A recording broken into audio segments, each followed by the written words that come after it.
Қазанның 2-ші жексенбісінде Қазақстанда мүгедектер күнін атап өтеді. 8-ші қазанда Риддерде елеулі оқиға.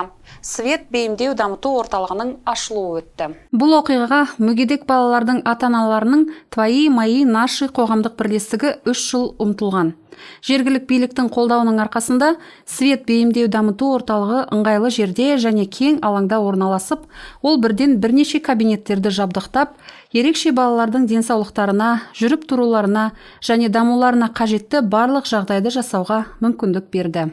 Этот центр открылся благодаря тому, что у меня... Менің қызым бар, дамуында ерекшеліктерімен, есімі Радость. Оның көптеген ауытқушылықтары, аурулары бар. Ал емдеп дамытатын жер болмады. Біз бірдеңе істеу керек деп ойладық. Айналамыздағы менің қызым сияқты балалары бар аналар жиналды.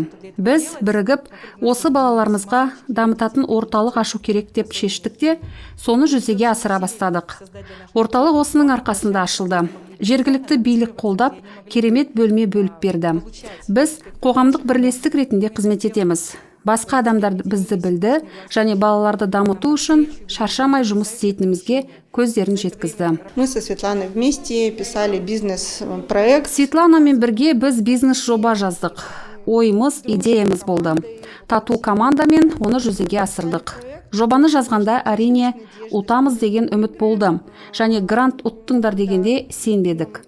Біздің қалаға осындай бейімдеу орталығы ауадай қажет. Свет бейімдеу кабинетінде ерекше балаларға жеке және топтық сабақтар ұйымдастырылған.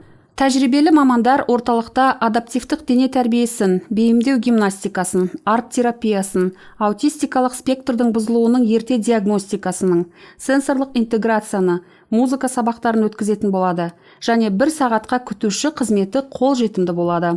Орталықта отбасылық және балалар ата-аналар қатынастары саласының маманы жұмыс істейді. Ол отбасыларға дағдарыстық жағдайларда психологиялық қолдауын көрсетеді. Центр открыт для детей-инвалидов.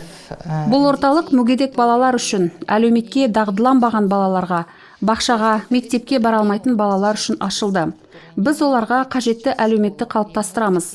Бізде қызмет ететін педагогтардың тәжірибелері бұл салада мол.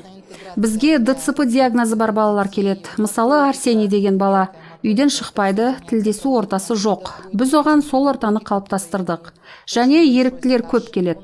Ол да біз үшін жаңалық. Еріктілер осы балалармен тілдесуге дайын. Мүгедектер күніне арналған алғашқы мерекелік таңертеңгілік бейімдеу дамыту орталығында оның салтанатты ашылу күні өтті. Балалар мен ата-аналар үшін қызықты музыкалық ойын-сауық бағдарламасы дайындалды. Қыздар мен ұлдар көп жағымды эмоция мен психологиялық әсер алды. Олардың ата-аналары осы жайлы жерде олардың балаларына қазір қоғам талап ететін әлеуметтік дағдыларды меңгеруге көмектесетініне үміт білдірді. Бұл тілдесу және коммуникация.